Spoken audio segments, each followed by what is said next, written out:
ChatGPT would introduce this topic by talking about the vast and swiftly expanding landscape of marketing technology, and it would be right to do so. According to Scott Brinker at chiefmartech.com, we've seen a 500% increase in martech solutions over the past decade. And ironically, thanks to ChatGPT and AI, we're poised to see even more growth in the years to come.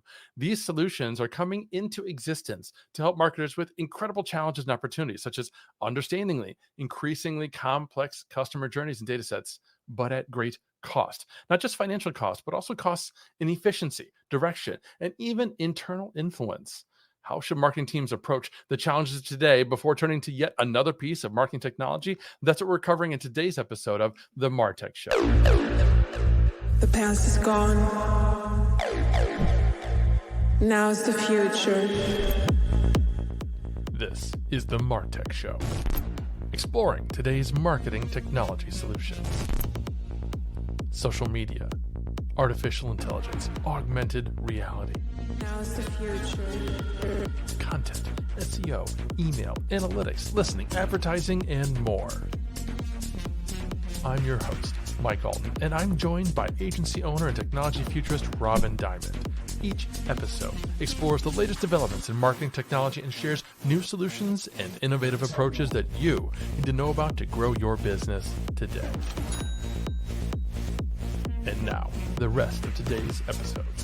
Welcome back to the Martech Show, where Robin and I get to dish on what's shiny and new in the Martech space, then do a deep dive into a specific platform or technology that can help you in your business today. Hey, Robin, how are you doing? Fantastic, as always. Thanks for being here. So glad to see you. Now, there's an interesting topic this week that I want your take on, Robin. Earlier this year, Apple's Vision Pro headset was released to a lot of hype and interest and cost. $3,500 is a lot for a virtual reality headset, particularly considering Meta's Quest is a fraction of that cost. And now we're learning from Apple analyst Ming-Chi Kuo that interest has waned and that Apple's cut expected shipments by 300,000. Is this a sign that marketers should keep AR/VR at arm's length, or at least steer clear of Vision OS and the Apple ecosystem for virtual reality? What do you think? I think there's a few takes. So I know we pushed it several weeks ago and we were talking about it and we were super excited. I own one, of course. The comments came back as it's really heavy. It's bulky on the face. And we knew that. We knew the weight.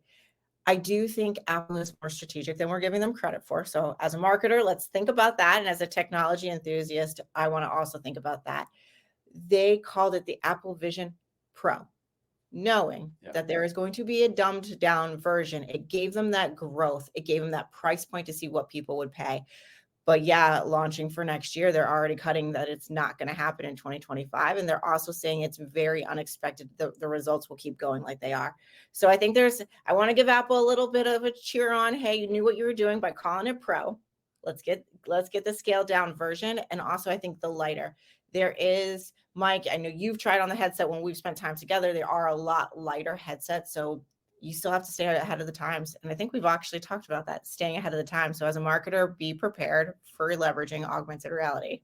Yeah, for sure. There's definitely going to be additional headsets coming. I think you're absolutely right about that. And then there's this entire app ecosystem that's going to take time to build out and develop. So I think those are both very great points. Thanks. And these days, though, most marketers don't have an extra 4K in the budget lying around to snap up a Vision Pro headset for testing and eval, right? With economies and businesses continue to struggle and gain momentum, marketing budgets are tightening. And yet, spend on marketing technology continues to rise year over year. 2023 saw a 31% increase in 2023 over the year before to over $670 billion total. We've got more tools and solutions than ever before, and we're investing more budget than ever before. But at what cost? Are all these tools helping us drive more pipeline and positively impact the business? Are they creating new challenges with our organizations? And what are we supposed to do about it? Well, that's exactly what Jim Williams is going to talk to us about. Jim brings over 25 years of perspective on the profound changes that continue to shape the business of marketing. In leadership roles at category-creating MarTech companies, he's both witnessed and contributed to the creation of the massive MarTech ecosystem and explosive growth of marketing operations. He was the first marketing operations leader at Eloqua, where he helped implement and evangelize modern demand practices, then went on to pioneer customer advocacy and the power of word-of-mouth marketing in B2B, and now serves as the CMO of UpTempo. Hey, Jim, welcome to the show. Thank you, Mike. I'm delighted to be here. That's quite an introduction. I'm pumped up. Well, let's be fair. I'm just reading all the amazing things that you have done. So this is awesome. First, could you share what Tempo does for marketing teams? We'd love to know more. Sure. Uptempo is enterprise marketing planning software. So we manage plans for some of the world's biggest companies as well as their budgets and investment plans. You could think about us as, very large global organizations where you might have thousands of marketers and dozens of products and operate in multiple geographies. And we basically tie that all together to keep, marketing teams on the same page. And our product is a marketing system of record that allows people to plan better, spend smarter, pivot faster, and execute with confidence. That's well said. So you're coming from a marketing operations software company. As the CMO, why do you think marketing teams are investing too much in marketing technology? Well, some question about investing too much and what the right amount is, but over the last couple of years, we've actually begun to see quite a bit of pullback and concern and questions around utilization of the martech that's been purchased and what is the return on the martech that's purchased. We were talking before the show about big events, and I'll be going out in June to the Gartner Marketing Symposium. And last year, at that event, they put up some stats that said 75% of CMOs are facing really intense pressure to cut back on tech spend because they're having a hard time seeing the return. And there's a number of reasons for that. What is it? 13,000 martech applications, I think, that Scott Brinker tracks now in his landscape, if you will.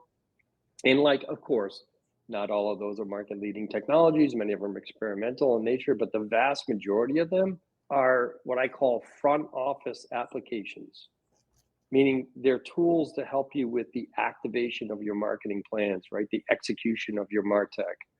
So they're email marketing tools, customer journey tools, ad tech, data service providers, social, event apps, webinars, SEM, SEO, blah, blah, blah.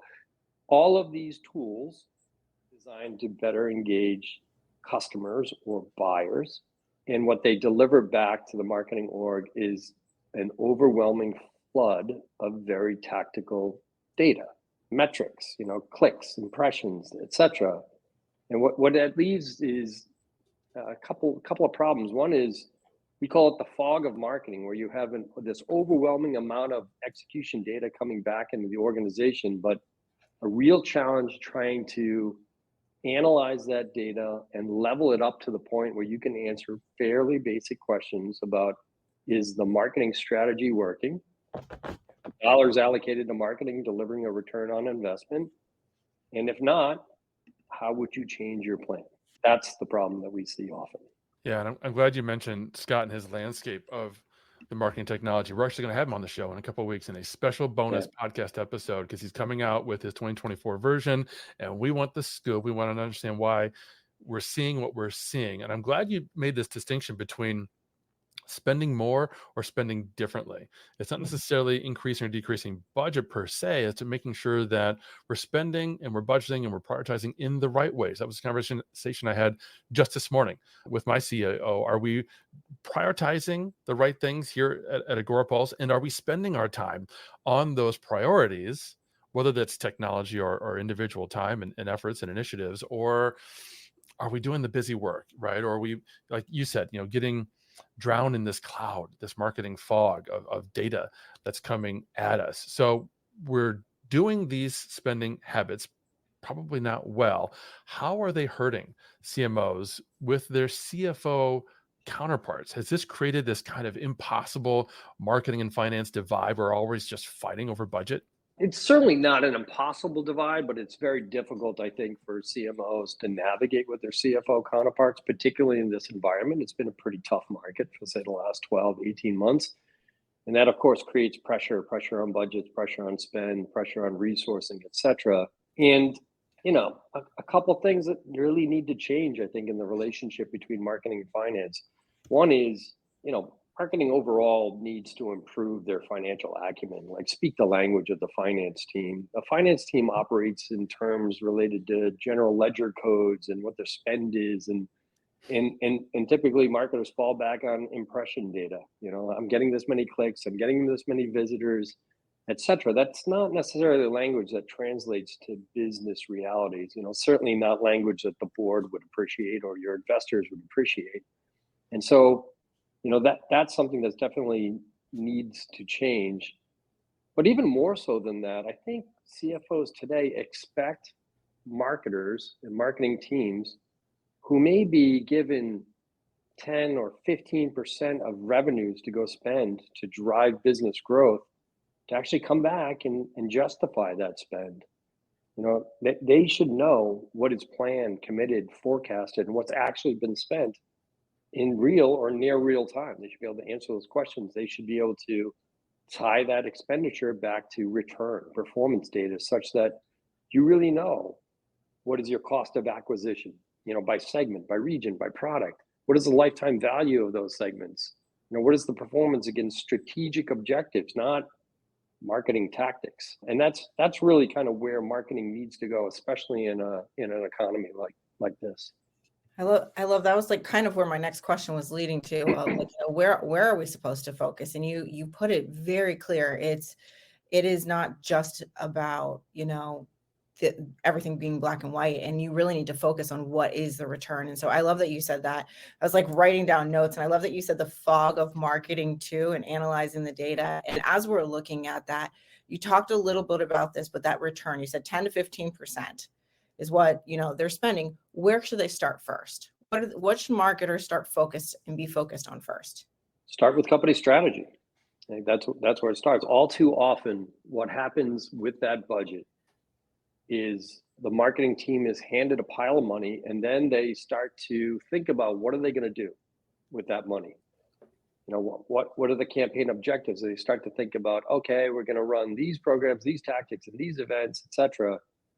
And often they'll just take last year's budget, copy, make adjustments, and then start to execute. And this brings this persistent problem around planning.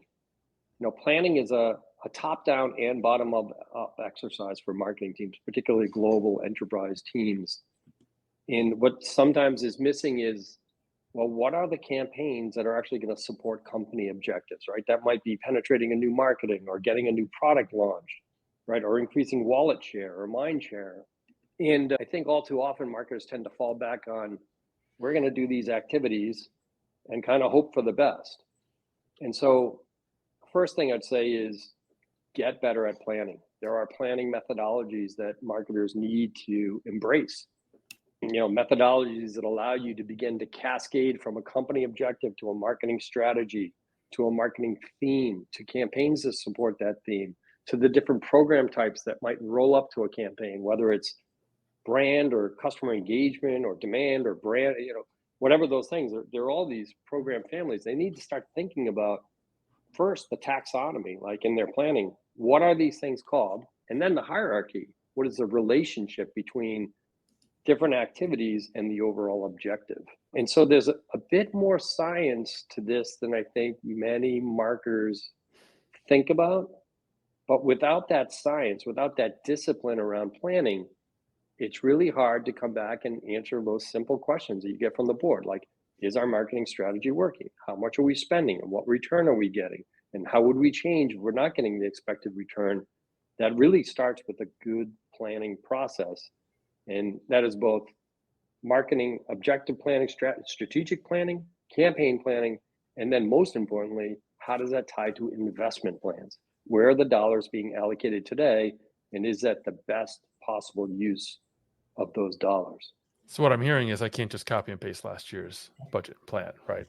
No, but I also hear that what really helps is a solid operations department and a tool that's going to be able to give you the data so that you understand what worked and what didn't, and you can learn and build stronger strategies. Folks, if you're just tuning in, we're talking with Jim Williams about how marketing teams can balance the need and the desire for new tools with the critical functions of leadership, strategy, and internal communication. Now, one winning approach is to make sure that the tools you are investing in are delivering the best possible value, which means if you're currently paying for a tool like Sprout Social or Hootsuite, you're likely overpaying.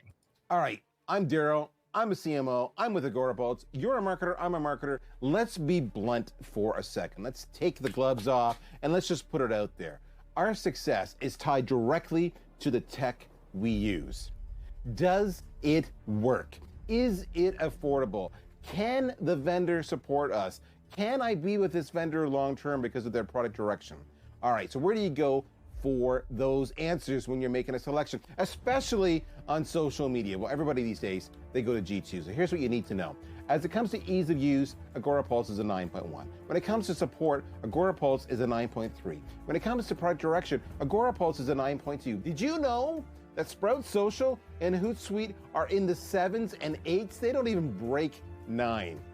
Best of all, we are the most affordable solution by far. If you want an enterprise-grade solution that the entire industry recognizes as the best in class, check out agorapulse.com.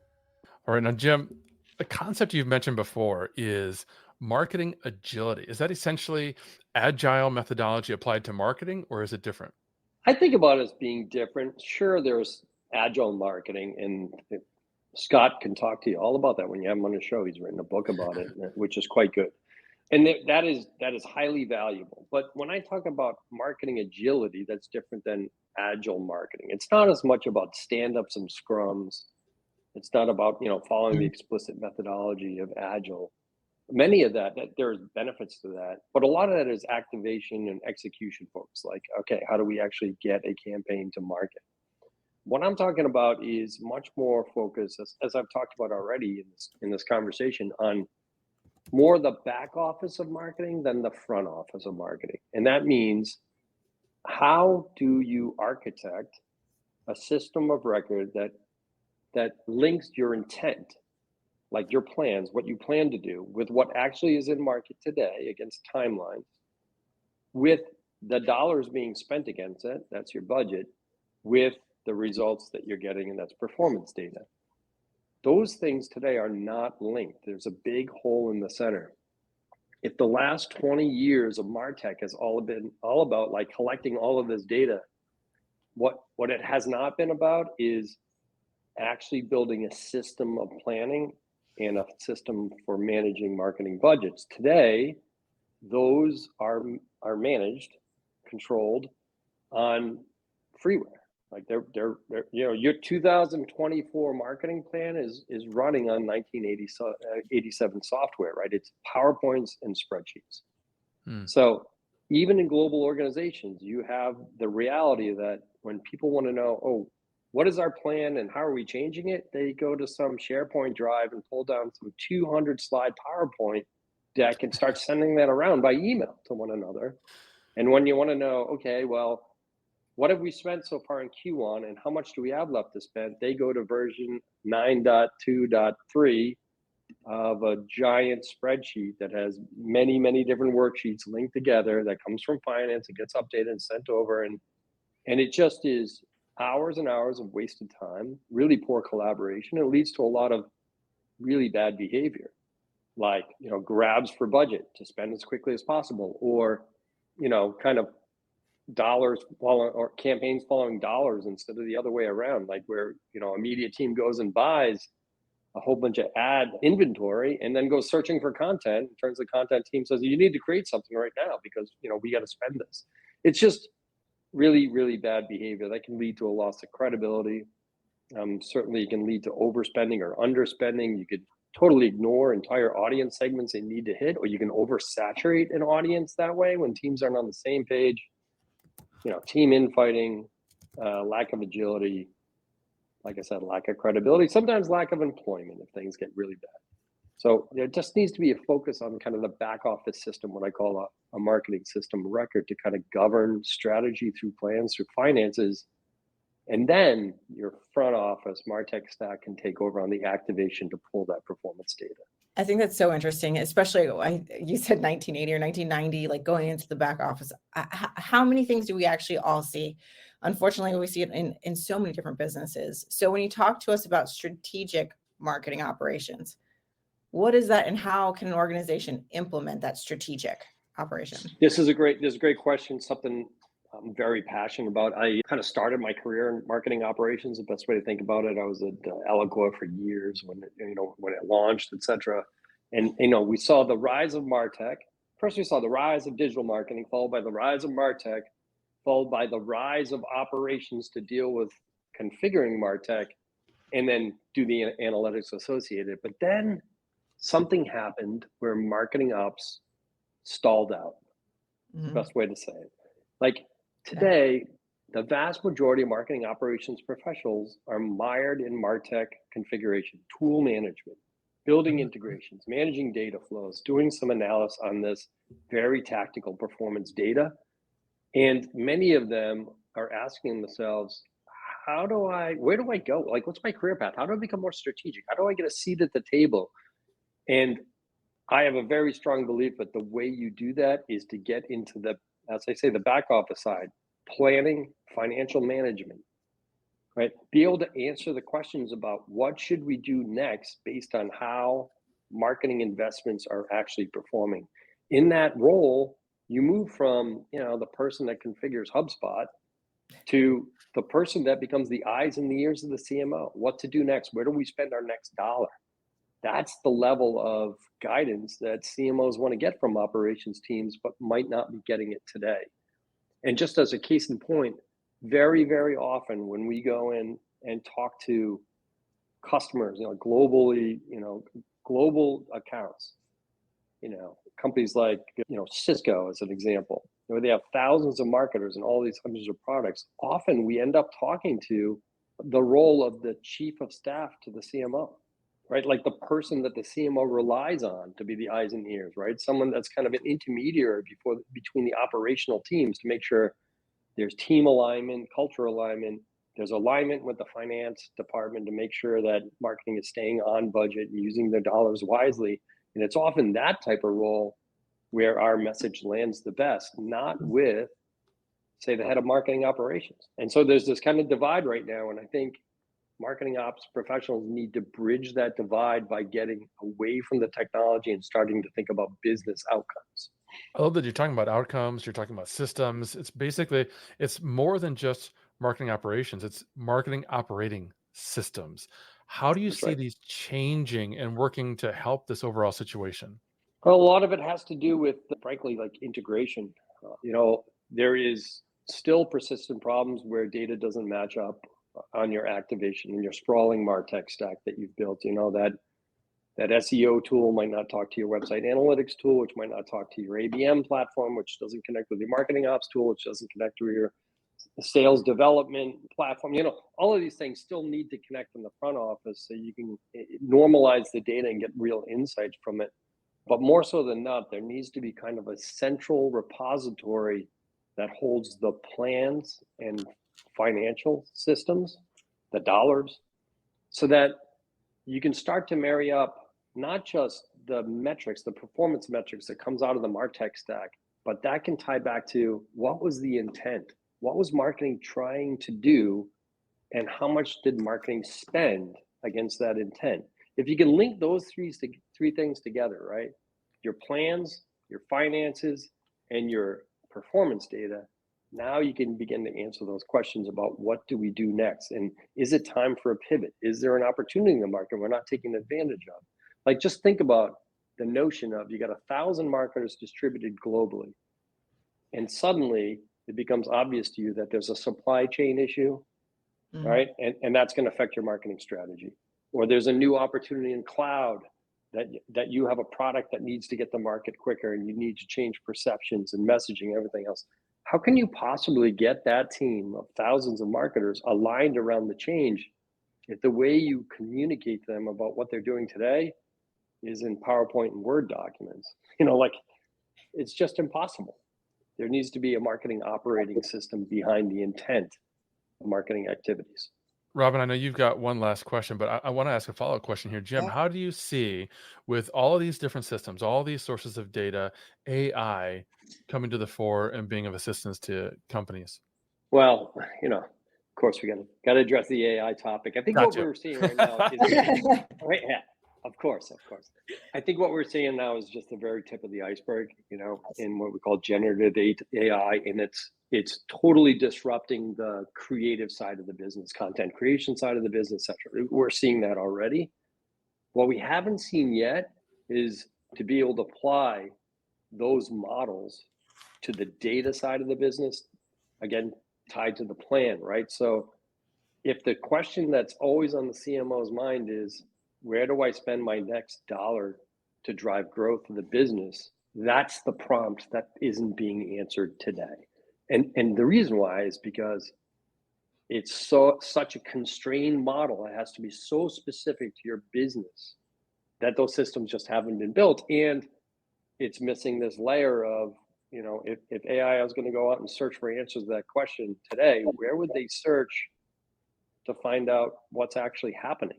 I mean, most people across the enterprise today do not have any idea what campaigns are actually being put into market at any given time. Think about it. It's like we're talking about AI, and there's been a never-ending, elusive quest to just get a calendar. Like, just get a calendar that you can share. Who has a marketing calendar? Everybody and nobody. And that's, like, to me, the first order of business. Align people around a unified source of truth for what marketing is actually doing right now.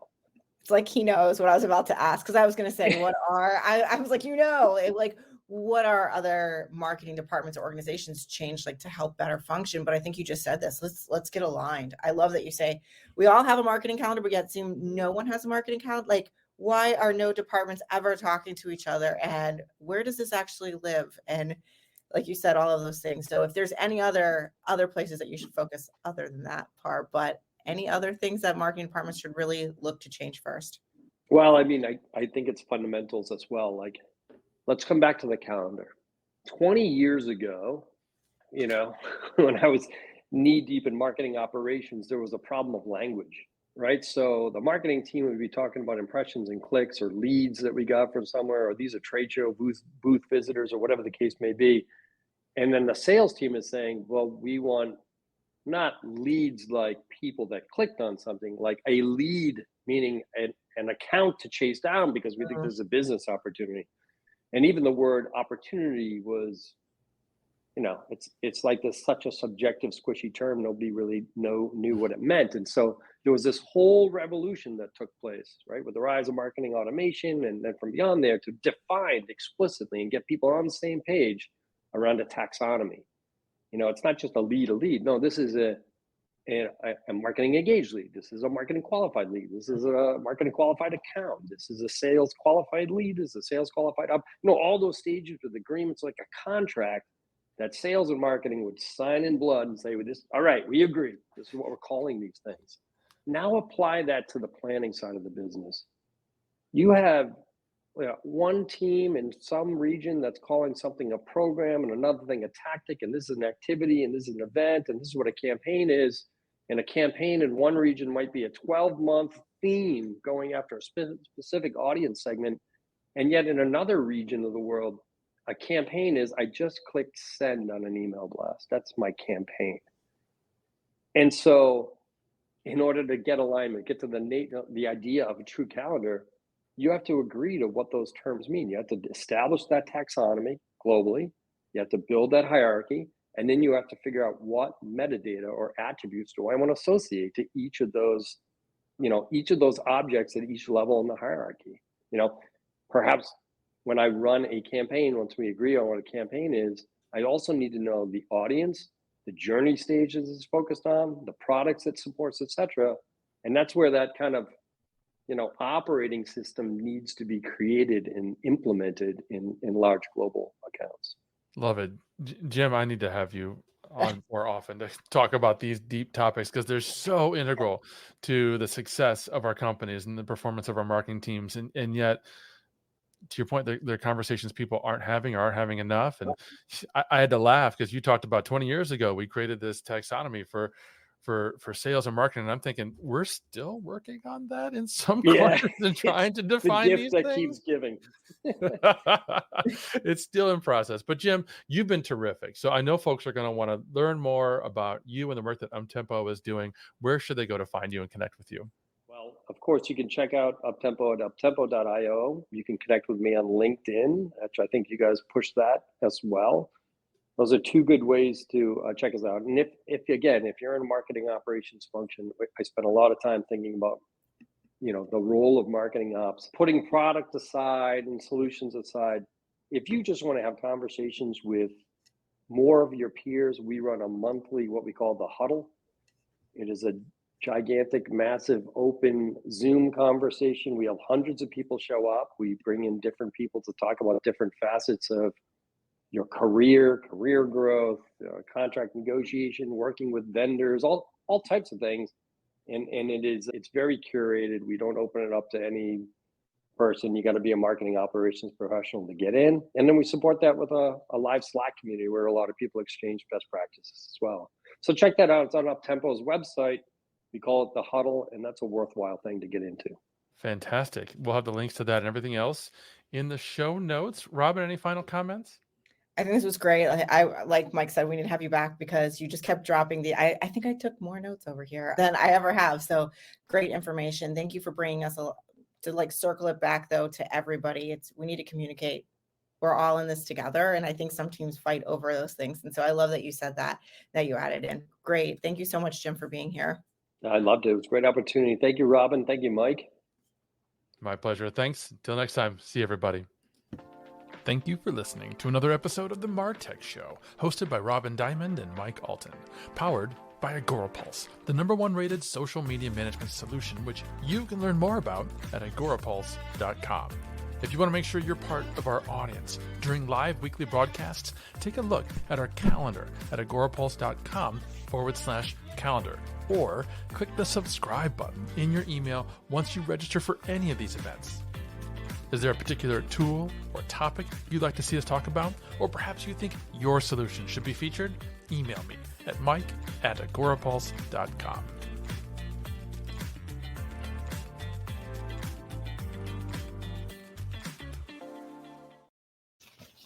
You may know you're listening to this show along the Marketing Podcast Network, but did you know there are other great shows on MPN to help your business? Christy Heiler hosts a fantastic podcast called Own It. Christy, tell us more about the show. Own It is all about celebrating women and non-binary advertising agency owners. We talk about buying out of the boys' club of advertising because less than 1% of ad agencies are owned by women. And where can people subscribe? You can find the podcast at untilyouownit.com. We're also on the Marketing Podcast Network at marketingpodcast.net. And of course, you can subscribe wherever you get your podcasts. You heard her. Go subscribe. This podcast is heard along the Marketing Podcast Network. For more great marketing podcasts, visit marketingpodcasts.net.